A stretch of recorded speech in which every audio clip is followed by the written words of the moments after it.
největší komoditou je vztah. Hodně lidi jsou lídní, anebo pořád si stěžují a nechtějí na sebe zpracovat. A já ten problém, když jako vznikne, tak ho umím jakoby nasát, umím si to nějak postavit, ale jako ho zasunu. No a v tom momentu není pro mě problém. Tady si sednu nahoře člověk do křesla, tady vlastní přibližně asi 1000 bitcoinů. Pokud jsem 1-2% viděl a já bych si ty vaše NFT v rámci vydaných těch emisí všechny koupil. Tak, dámy a pánové, já vás tady vítám. Dnešní podcast, to je můj první. Tady můj kolega Vít, který je tady, já tě vítám. Vít, jsem hodně ráda, já tě zdravím, doufám, že si můžeme týkat. No, určitě, my se známe. Já jsem se chtěla se zeptat pár otázek dneska. Jakým způsobem jsi začínal, aby naše diváky ti poznali. Aby jsem vám řekla, Vít je člověk, který jsem ho poznala před pár měsíců. My jsme začali spolupracovat v oblasti finance, taky má zajímavý projekt, velmi zajímavý. Pro mě to byla taková jako druhá vesnička, jak jsem chtěla říct, protože já jsem člověk, který má jiný background, ale jsem chtěla prostě jít do té investice a taky do té finance. Tak já jsem se od něho hodně naučila a dneska budeme se od něho učit, proč ten člověk by měl dneska investovat a diversifikovat svoje peníze. Více, já jsem ti chtěla poděkovat, jednak, že jsi dneska přišel. Já jsem měl čas, já vím, že máš z toho hodně a máš hodně velký projekty, který já jsem hodně pyšná, že jsi z Čech a já jsem taky napůl Češka a chci podpořit ty majitele firmy, který mají zajímavé myšlenky. Rád se o to popovídám, určitě.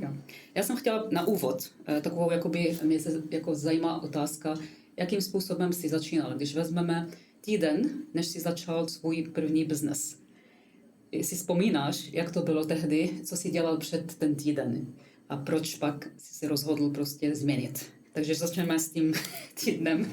No, vzhledem na můj věk je to zvláštní otázka, protože v té době došlo vlastně k revoluci v nás České republice a já jsem trávil vojnu u pohraničníků. Vrátil jsem se od těch pejsků a zranic a bojoval jsem proti tomu západu, v podstatě. A přišel jsem na své bývalé zaměstnání, což byl městský úřad, odměstské středisko, protože jsem původně vystudoval stavařinu. A přišel jsem tam, že tam se zase pokračoval práci a bylo mi nabídnuto nějakých 1230 korun za měsíc. A vzhledem k tomu, že byla revoluce, tak se člověk porozínul mezi svý kontakty a našel jsem v podstatě první zdroj, nějaký pronájem, nějaký bych řekl vesnický restaurace. Koliba se to jmenovalo, byl to krásný zážitek, rok jsem tam strávil. Rozjel jsem to a ten nájem jsem velmi dobře v podstatě prodal a tam vznikl můj první kapitál na to, abych mohl pokračovat dál. Takže to je k tomu prvnímu týdnu, kde jsem se dostal k tomu podnikání. A ty jsi vždycky jako jsi chtěl být podnikatel, nebo jako, protože některý lidi říkají, že ten podnikání ten člověk jako se narodí, že je podnikatel a některý lidi jakoby k tomu jako přijdou. Takže co bylo k tomu, aby jsi se stal ten podnikatel? No to je taková osobní otázka, protože jako podnikatel jsem se v té době necítil určitě. Ta doba byla jinak nastavená.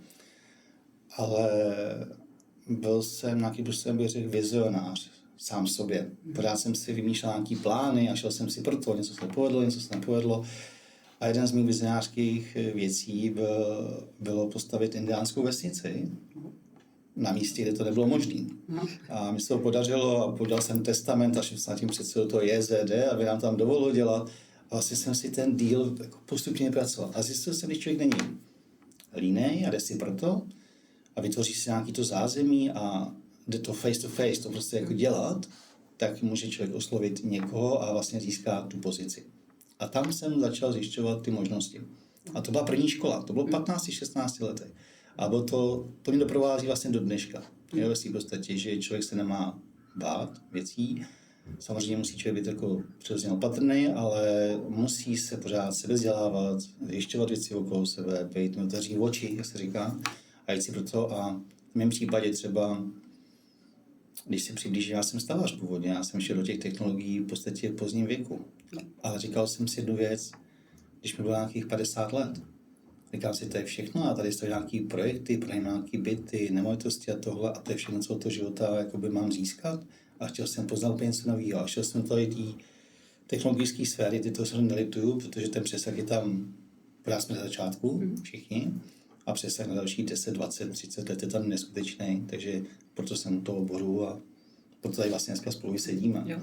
No ale to, jak jsi říkal, prostě ty lidi hodně se bojí a hodně lidi jsou lídní, anebo pořád si stěžují a nechtějí na sebe zpracovat. To jsou věci, co prostě spojíme dohromady. Proto sedíme dneska tady. Další dotaz takový, když vám, jako ty jsi začal jako nějaký nápad, přišel ti někdo v cestě, který říkal, ne, to není dobrý nápad, to nedělej, například? Byli proti tobě nějaký lidi, jako na začátku?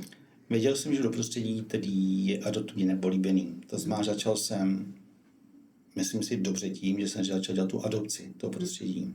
A ty naší práci znáš a my to děláme, ačkoliv jsme technologická firma, tak pořád dbáme na to, že tužka papír při zakládání kryptovaletky platí a musí se člověk dobře schovat u svého notáře nebo v nějaké knížce. Ten seed, těch 12 slov, protože jste bankéřem sám sobě, tak tady platí zase při té adopci platí opravdu B2B, face to face, seznámení s tím prostředím, protože to je strašně důležitá věc. Tady všichni jedou sociální sítě, miliony lidí si předávají a je to plytký prostředí. Za mě, můj názor, je to plytký prostředí, je to povrchní, nejde do hloubky ty lidi tohleto. Jak má potom poznat vlastně v podstatě vůbec možnosti toho světa. A my tu možnost otvíráme opravdu, že si ty lidi pozveme. Jsou to úzké skupiny lidí, máme na Zoomu samozřejmě lidi a my to adoptivně připravujeme ty lidi do toho vědomí, co můžou v podstatě získat tím, když přijdou do toho prostředí a seznamují se. Až následně potom přijdou na řadu nějaký projekty. Ale na začátku to bylo... Přesně tak. Takže nejdřív adopce, bavit se o těch možnostech a tak dále. Ale nějaký člověk, který si vzpomínáš na něho do dneska, který ty podpořil vždycky, máš někoho? Takže jsou ty lidi, kteří byli proti tomu asi toho projektu a jsou nějaký lidi, kteří byli... Já bych řekl, asi ne člověk, ale spíš komunita. Já jsem přišel do tohoto prostředí díky jedné kryptoburze a to bylo pro mě to potkání, že jsem věděl, že také to dělat nechci. A viděl jsem ten back office toho jednání s těma klientama, když jsou tam velmi vyhajtovaný prostředí, kdy ty lidi vydělají v podstatě neskutečné peníze a taky samozřejmě ty peníze neskutečně prodělají. A to zázemí a ty retenční, jak se chovají těm lidem, je vlastně ten tlak na ten přímý biznis, kde jim je jedno, jestli ten člověk prodělá. A je jim v podstatě jedno, jestli vydělá, protože oni žijou si poplatcí. A tam jsem zjistil právě tím, že jsem tam přišel jako stavař, tak jsem zjistil, tam mi to vadilo, to prostředí, jak se tam jednalo a tohle. Hledal jsem tu cestu. A tu cestu s dovolením jsem našel sám, že se snažím eliminovat rizika a nějakým způsobem jsme sem vytvořili s kolegy 5 základních pilířů, které nám splňují to, aby ty rizika byly eliminovány v maximální možné míře. Rizika vždycky existují. Ale my se je snažíme díky naší společnosti velmi dobře analyzovat, pracujeme s nimi a držíme se těch zásad a díky tomu ty zásady nám fungují, protože už nemáme první projekt za sebou, máme více projektů za sebou.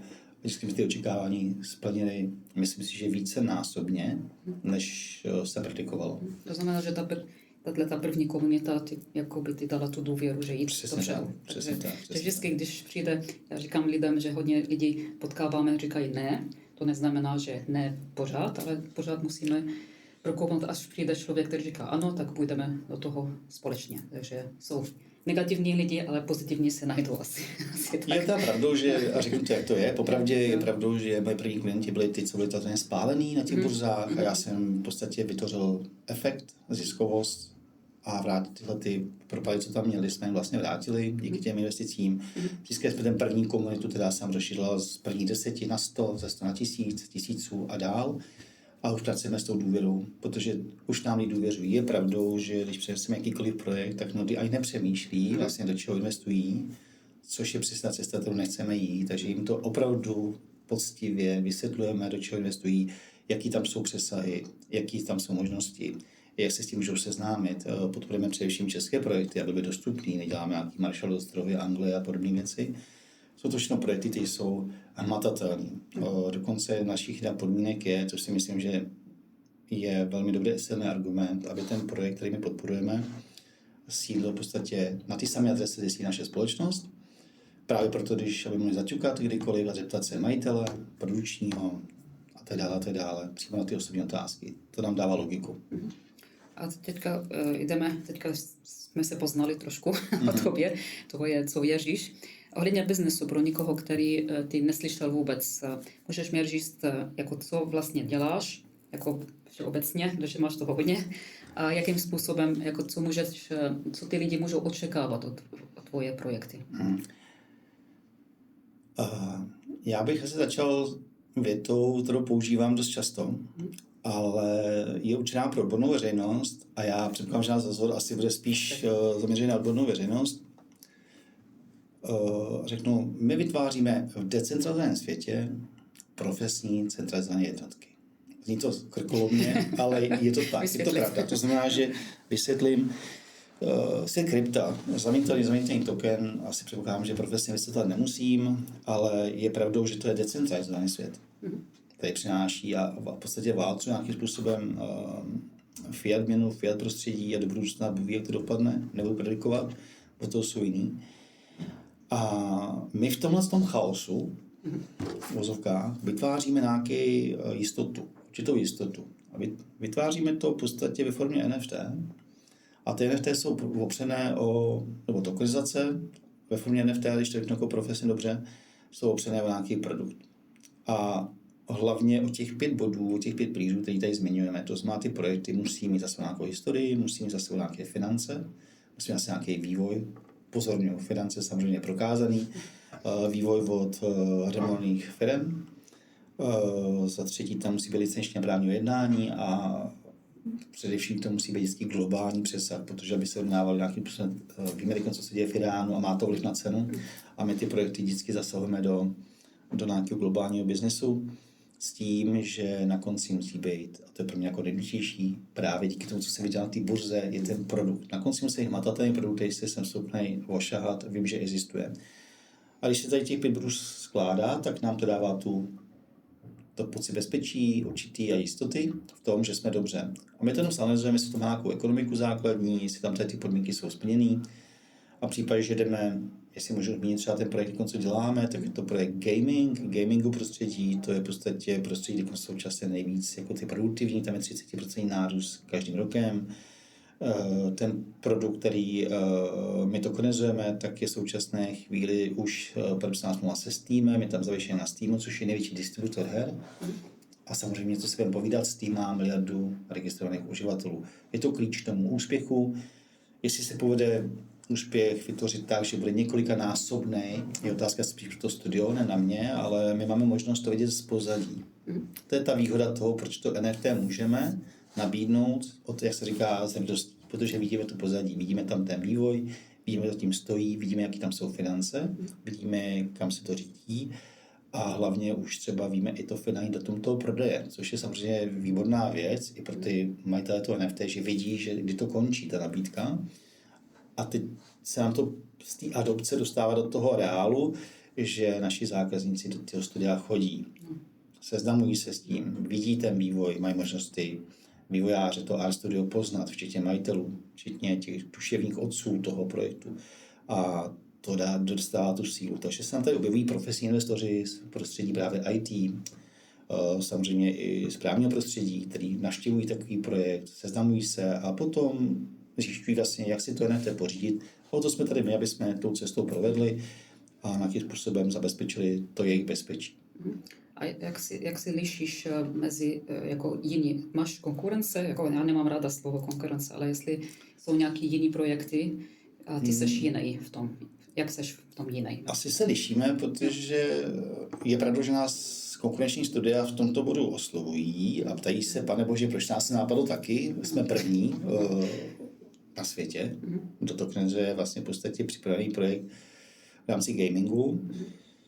Teď já nevím, jestli jsme dohodnutí, jestli můžu zmiňovat projekt nebo nemůžu, ale galantnosti třeba nemusím, ale jedná se projekt Esantrion, Security Deep od společnosti Esanti Game, herního studia, který na začátku si prošel nějakým vývojem a teď už je v té finalizaci. Jsou zatím výborní lidi, jak z Mafie, z Kingdom Come, Army a tak dále, ale nechci zmiňovat, mám úctu těm lidem, ale dobře chtěl se přijít podívat, jak se říká. Ale byl to první projekt, který takovou formu dělal a ty jsme asi jedinečný. Máme tady takový koncept vnitřní, prozradím naše trošku z našeho know-how firmního, že my nikdy neděláme tu samou věc opakovaně, protože už nás takzvaně Vidí. ano, přesně tak, už nás na to okoukávají, připravují to a snaží se dělat. To znamená, my bychom potom vlastně šli do své vlastní konkurence, to jsme vytvořili a budu se tam potom s těma právě ten desetníček na tom rohlíku, jak říkám já, a o to nestojím. To znamená, že my připravujeme mezi tím, připravujeme další tokenizaci projektu, který bude splňovat takové podmínky a bude to zase něco nového, něco zajímavého, ale samozřejmě bude tam ty algoritmy nastavení tak, aby to dalo logiku z ekonomického hlediska, nejenom pro nás jako pro firmu, pro ten projekt, ale především pro ty majitele toho NFT. Ty pořád to znamená, že vy vidíš, jakože když máte nějaký projekt, který už měl nějaký úspěch, tak máte další, ale kreativně zkusíte jako další cestu. Což jako je to, jako, protože ty ostatní, jak říkáš, oni je to teď nevím, pořád. co jsem všechno ti řeknu, nevím, protože míříš jako trošku jako na hlavičku. V každém případě první projekt byla velká zkušenost, to než bychom otvořili ten projekt, my jsme ho podporovali v rámci nějakého prodeje, saleu, díky té adopci a tam se to povedlo, že se ho setkalo a ten projekt dostal od Certiku 3. místo z 5000 posuzovaných, takže jsem se slavil na toho výkonu toho tokenu a říkala to nějaká důvěra k našim zákazníkům. A tam jsme si uvědomili, ta důvěra je strašně cenná, aby jsme nestratili, tak jsme museli připravit ten dobrý projekt další, aby ta důvěra nám neklesla a naopak stoupla, což se díky gamingu i podařilo, ta komunita je tam velmi silná a uzavírá se ta nabídka NFT v podstatě za pár měsíců. No a ta komunita se nám rozrostla. My jsme tady měli takový příběh, že tady u nás na firmě máme krásnou terasu, jednu z největších na Václavském náměstí. A tady si sednul nahoře člověk do křesla, který vlastní přibližně asi 1000 bitcoinů. A on se rád probudil, nebo respektive probudil. On tam pil kafe a řekl, teď jsem 1-2% viděl a já bych si ty vaše NFT v rámci vydaných ty emisí všechny koupil. Tak samozřejmě nás to jako, na první dobu nás to jako zasáhlo. Velká porada ve firmě. A my jsme si uvědomili jednu věc, že bychom toto udělali, to byl největší chyba v našem životě, protože nám jde o tu komunitu, o to rozšiřování těch vztahů, nám to přineslo neskutečně přesahy profesní. Tam to byly lidi opravdu jako z ciziny, NFT nemá hranice, což je výborná věc. A ty už teď spolupracují třeba na tom projektu, nebo s námi spolupracují v jiných věcech, ale hlavně vytvořila se tady komunita dalších stovek lidí, kterým když přineseme eventuálně další projekt, který bude mít, jak říkáme, hlavu a patu, bude tím algoritmy dobře nastavený a bude analyzován, tak už není tak velký problém svým způsobem přesunout tu efektivitu do dalšího projektu s těmi lidmi. Takže se tam tady vlastně tvoří nějaká komunita, která je postavená na té důvěře a ta důvěra, s tou my pracujeme. Snažíme se dělat všechno pro to, aby ta důvěra nebyla nikdy zklamaná. Takže radši dlouhodobější věci, klidové věci, které jsou jasně změřitelné. V případě toho gamingu je to podíl z každé prodané kopie hry, které si dokážu na Steamu zjistit a vím, kolik mi náleží, v případě toho NFT držím. Zjednodušeně řečeno, takový algoritmus. Taková, jako, jestli půjdeme na poslání, na tvoje značka, jestli se zeptám, jaký můžeš popsat tvoje poslání v jedné větě? Co je tvoje poslání? Na začátku rozhovoru jsem zmiňoval, že mám vždycky nějakou vizi. I tady mám tu vizi a tam směřuje nějaká ta message, ta zpráva, asi ta stopa po týmní aktivitě a mých kolegů, že existují nějaké centralizované jednotky, kde se drží různá aktiva, kryptoaktiva a tam je ten vnitřní chaos, že tam něco je absolutně neaktivní, něco je aktivní a teď jako se v tom orientovat pro toho klienta je strašně, nebo pro toho zájemce respektive je strašně možná i trouble. Takže vytváříme svoji vlastní platformu, globální nadržení takových těch aktiv, kde budou mít možnost jenom ty nejlepší z nejlepších, být v tom zavěšený v té platformě. A to je právě to, že vytváříme ty profesní jednotky v decentralizovaném světě. A bude to takový legacy club v podstatě pro ty vyvolené, který splňují ty požadavky, budou tam mít možnost přístupu jenom ty zanalizované a bude to vlastně profesní platforma nejen pro ty projekty a pro ty aktivní věci, ale i pro ty klienty. To znamená, že ten klient ví, že vstupuje do prostředí, který už je nějakým způsobem zabezpečený. Dneska, když vstupuje do prostředí, který je decentralizovaný, tak je jakoby svým způsobem zabezpečený. Je zabezpečený samozřejmě na blockchainu, taky věci tím, ale na tom blockchainu může být údaj jakýkoliv. Zabezpečen. Jakýkoliv. V našem případě už to bude prověřený údaj. Tam vidíme ten přesah a tam se řídíme a pracujeme na to. Takže to je jako tvoje mise. To je ten mise, přesně tak. možnost přiblížit to decentralizované prostředí těm normálním lidem, těm normálním uživatelům. Takový zajímavý dotaz.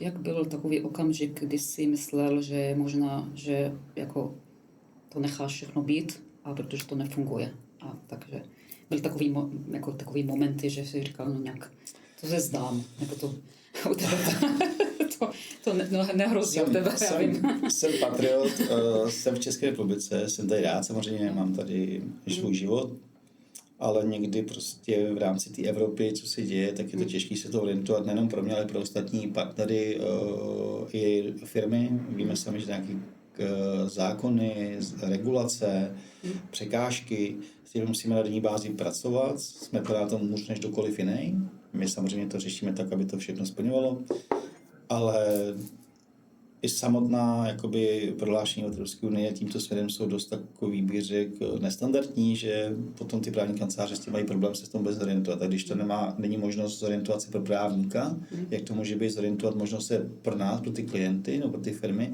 nedej bože pro ty lidi, kteří nějakým způsobem měli o to zájem, to prostředí. O to jsme tady my, aby jsme právě i chránili. Proto tady jsme a když za náma přijdou, tak je poučíme, co můžou, co nemůžou a v čem se cítí bezpečně. Máme tady nějaké i daňové poradenství této věci, takže opravdu to portfolio hodně široký. Mnoho lidí už to vzdalo, odešlo za hranice, nejenom České republiky, ale i Evropy, právě tady si důvodu, protože to jim do budoucna nedává logiku. My jsme zatím, já jsem ve znamení býk. Asi to hovoří za vše, to znamená, že já s tím jako chci bojovat a chci to prosadit a chci se v těch mantinelech orientovat, protože čím víc se to člověk učí a orientuje se, tak tím víc potom svým způsobem dozná to prostředí, co může, co nemůže. A díky tomu vzniká i nějaká konkurenční výhoda potom, určitě. Člověk se nesmí vzdát taky. Přesně tak.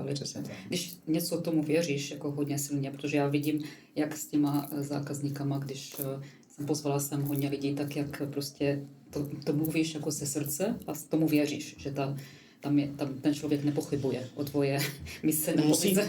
Musí člověk dát ten message těm lidem, opravdu to, že tomu člověk věří, protože já, když se postavím a něco prezentuju, tak si musím já věřit tomu, že to je v pořádku a to má být. To znamená, kdybych dělal věc, kterou bych nevěřil, tak bych to asi nedokázal. To nejde. To musí vás opravdu jakoby slyšet, musí to být vidět, musí to vás cítit. V tom máte ten tak na branku a máte možnost se napojit na toho člověka a on se napojí na vás a najete společnou řeč.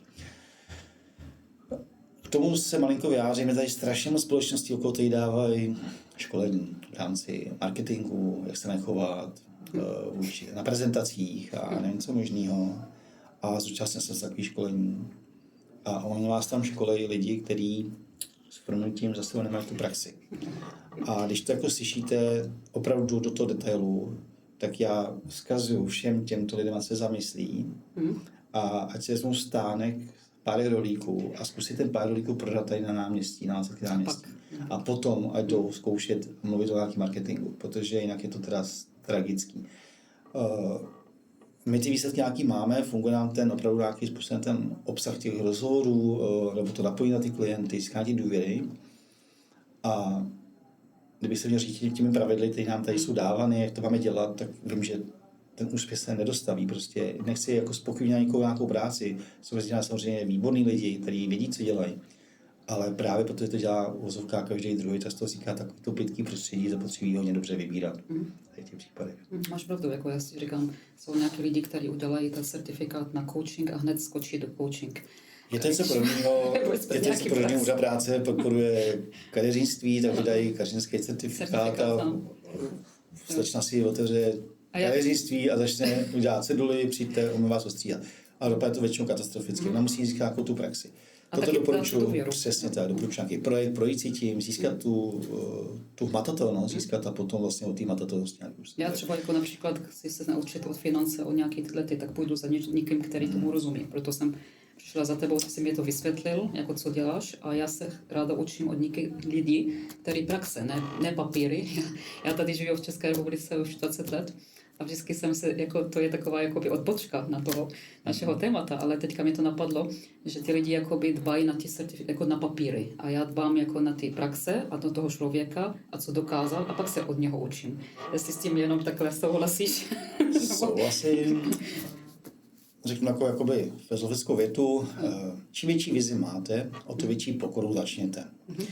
V mém případě to bylo právě ten vstup, to prostě jsem vlastně začal jako zaměstnanec prostě burze, jsem začal zjišťovat, že jsem volal lidem, navolával jsem ještě možnosti, úplně jsem se chtěl tím projít, začal mě to strašně bavilo, to s lidma, ale pak ty neúspěchy tady tím souvisí, tam máte zásah 2-3% ze 100. A to vás jako s tím pracovat, jako mentálně, strašně velká škola. Naučit se přímo neúspěch, taky věci, a reagovat na to, nebejt podrážený z toho, prostě hledat tom tu cestu a zdokonalovat se. To je jako největší škola na světě. A je to pořád ten telefon a zavolat někomu a samozřejmě ještě v rámci držet se nějakých zákonných limitů, protože nesmíte dneska přes telefon nabízet nějaké finanční produkty, takže vy se s tím člověkem musíte mít nějakým navázat, pozvat ho, dostat na to kafe. A to je ten neskutečná škola, doporučuji každému a to vás strašně posune.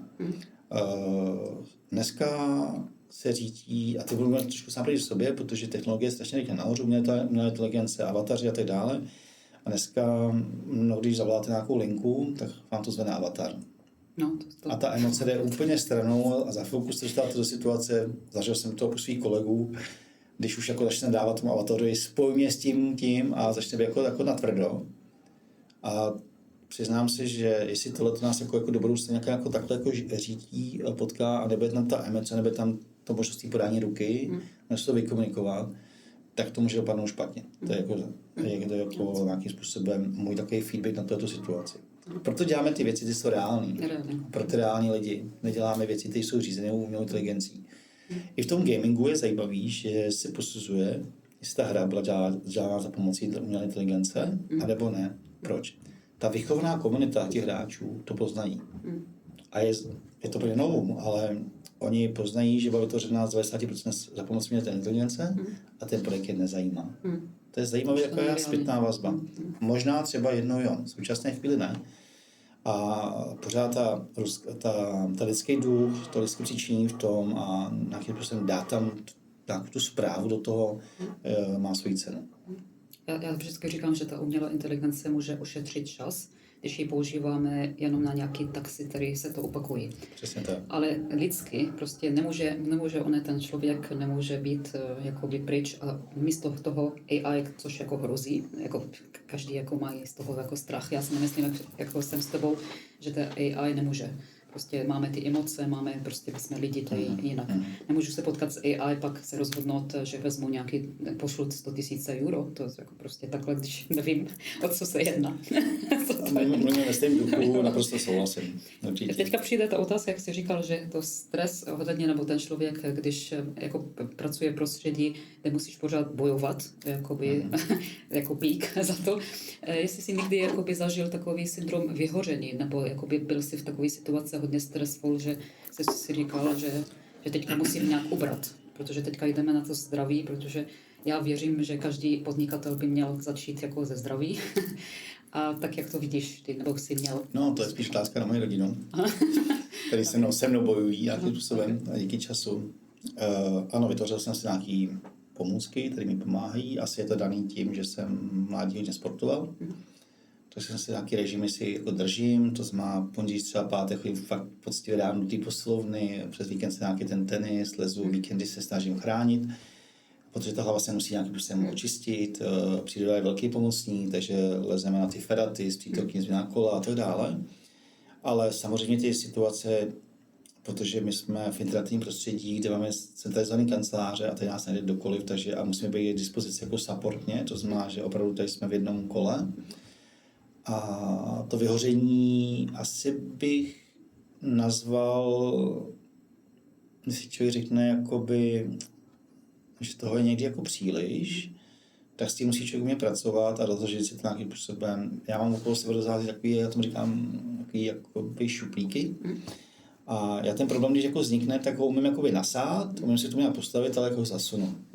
A těch šuplíků mám 2, 3, 5, 10, možná někdy 100.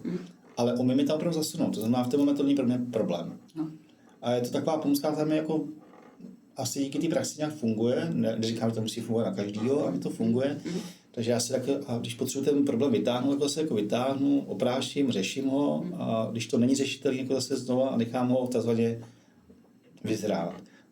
Neznamená to, že by okolo mě jenom rostly. Já samozřejmě ty šupky taky odstraňuji.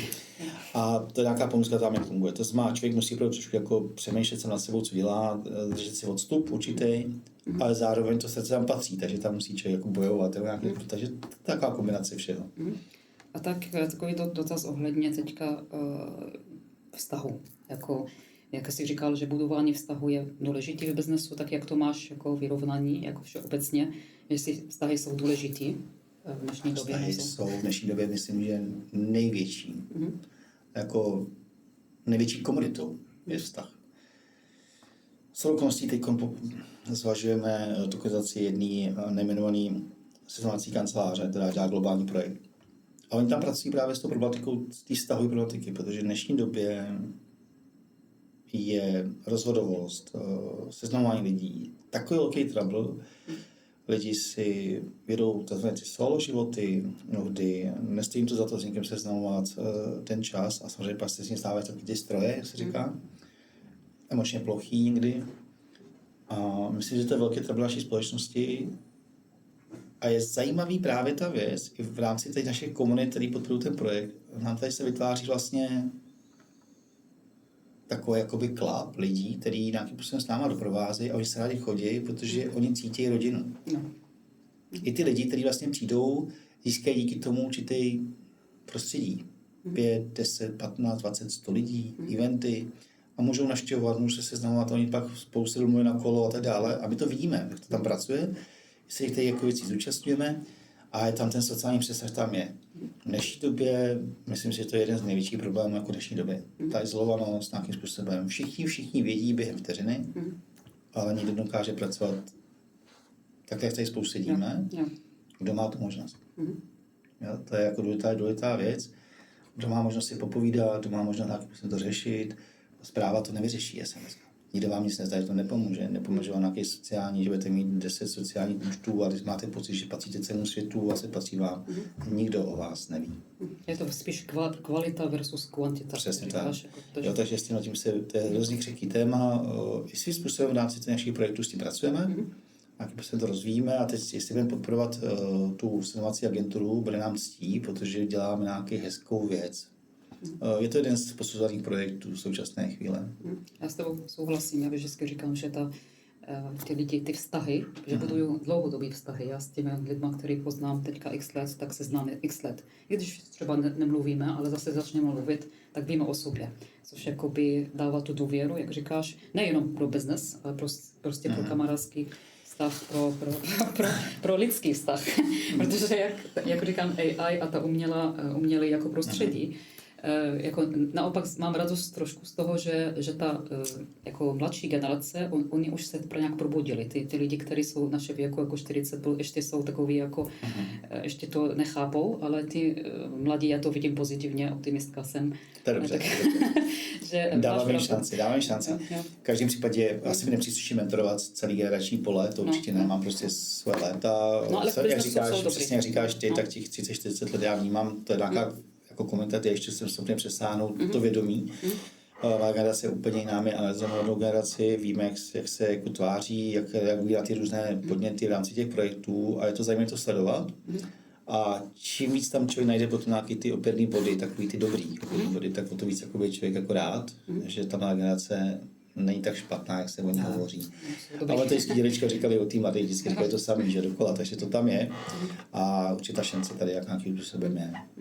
Taková jakoby otázka ohledně peněz, protože ty jsi v té oblasti finance. Někdy si udělal takovou chybu finanční, nebo si ztratil hodně moc peněz.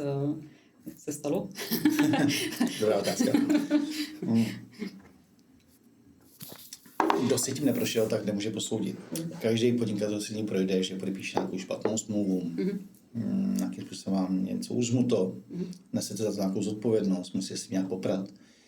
I to je můj příběh. Před nějakýma desítkama rokama jsem udělal tak jeden podpis, jeden takový ten špatný. Byla to velká škola, od té doby vím, co si můžu dovolit, co nemůžu dovolit. Ale bylo to poznání z dozdí, přišel jsem tam poměrnou část velkých prostředků a dnes jsem za to zodpovědnost a od té doby o to víc jsem opatrnější a o to víc se snažím právě zabezpečit bezpečí těch klientů, protože vím, jaký to je, když mi někdo o něco přijde. Nemůže mít do větší školy v této případě. O to víc dokážu posoudit. Všechno je dobrý, dokud všechno funguje. Jak se říká. Když se pak něco zblázní, tak je potom ten trouble. A to musíte umět nějakým způsobem přijmout.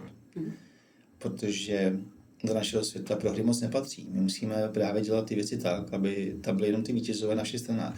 Ty projekty, včetně těch klientů, včetně nás, mně se tam líbí jedna věc, že tam jsou všichni na tom vlastně pozitivně. Což jakoby v dnešní době dá se říct zázrak, ale my s tím pracujeme a ty body skládáme. A my máme takový jako jednu rovnici, že 1 + 1 rovná se 3. To znamená, že když posuzujeme ty projekty, tak když nám to vychází, že 1 + 1 rovná se 2, tak radši jdeme do těch projektů, kde je tam ten přesah ještě. Je tam prostě ještě ten přesah, je tam ta 3. Protože když nedej bože něco zmizí, tak ještě to jedno číslo tam ukáže, že mi to doplně. Zatím se nám to nepodařilo, zatím analyzujeme dobře a jsme dobrým směrem určitě a ty další projekty, které jako připravujeme, jsou na té samé cestě. Teďka je taková otázka ohledně nějaký lekce, který jsi měl. Teďka si říkal, že jsi měl lekce ohledně peněz, ale kdyby si chtěl mluvit s nějakým novým podnikatelem nebo nějaký mladý, který chce teďka začít podnikat, tak co mu jako řekneš? Jakou radu mu dáš jako na začátku, když chce začít podnikat? No tak Henry Ford řekl jednu krásnou větu, že kdybych měl poslední $1, tak byl investovat do reklamy. Což si myslím, že platí dneška úplně stejně. Pokud chci produkovat finance, tak musím najít sílu sám v sobě, co vlastně můžu tomu světu nabídnout. Ať je to cokoliv, tak musím něco nabídnout. A musím hledat nechci dělat na trhu, díru na trhu ne, ale musím hledat ten prostor na to, abych se tam mohl uplatnit. A je to otázka někdy hodiny, 5 minut. Lidi říkají, že nemají práci, že nemůžou najít uplatnění, takové věci. Stačí se zastavit, dát si kafe a přemýšlet. A fakt najít ten koncept. A jestliže v úzovkách začnu čistit boty, to je úplně jedno. Tak začnu. Potkám tam jednoho klienta, s ním se začnu bavit. On vám otevře dveře někam jinam. A tak dále, a tak dále. Opravdu, když člověk neví, co je dál a spadne na dno, tak je dobrý začít od začátku. Čím víc si člověk tu nabije, nechci říkat to prostý slovo, nabije, tak o to víc nás to opravdu posílí a nesmí jenom člověk prostě nějakým musí najít tu sílu. Proto doporučuji být nějaký režim a ten režim si držet. No, cvičení, strava, tady ty věci nějakým způsobem držet, protože vás vždycky bude držet stejně. Ať se daří, nebo nedaří. A mezi tím nedáte tu skulinku, kde byste mohli stát uplatnění. Určitě to stojí, protože získáte co? Získáte sebeúctu. Když to dokážete, se vyhrabat z čehokoliv, získáte sebeúctu sám sobě a v ten moment získáte i svoji hodnotu. A s tou hodnotou potom můžete pracovat. Je to samé, jako když je obraz, který visí tam jde v rohu, nikdo se nevšimne. A pak ho osvětlíte, nějakým způsobem osvětlíte, jakoby opravdu zrenovujete takové věci a za vším okolem říkáte, je ten krásný obraz, já se nikdy nevšiml. A to samé tady platí to samé. Vy tam musíte najít opravdu to světlo v sobě a dát to.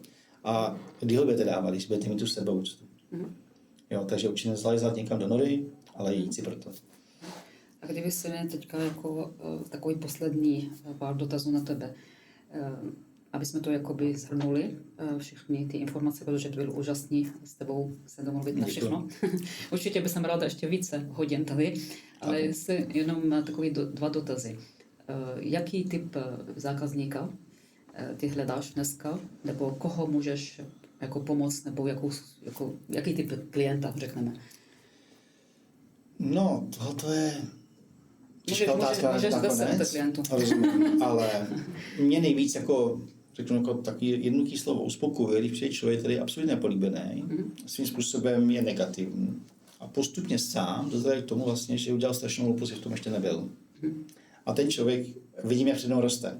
To znamená investor, myslíš, jakoby hledáš? Ano, investor, člověk, který nějakým způsobem se rozhodne vlastně diverzifikovat své prostředky tím, že aspoň částečně i pan Kovanda, z Bank říká, mějte jeden díleček toho Bitcoinu, mějte nějaký diverzifikaci v tom kryptoprostředí nebo udržení NFT nebo cokoliv, protože to jsou věci, které nevíte do budoucna, jak vás můžou překvapit. V případě, že se nebo něco stalo, tak přijete určitých 5-10% vašeho portfolia, nic se nestane. Ale co když těch 5-10% vám nahradí veškeré ztráty ve vašem životě, což se stát může. Tady ty věci to umí. Proč myslíte, že pan Michl, České banky, investoval za $1 milion, koupil Bitcoin? Seslal jsem teda rady a udělal to stát. Protože do budoucna se může stát, on to takzvaně risknul. Budeme to držet a uvidíme, co to udělá za 10, 15, 20 let. Ta produkce může být tak silná, že to může vymazat třeba veškerý státní dluh. S tím se prostě taky počítá. A když ne, tak přišli o $1 milion vozovka. Pořád minimální riziko.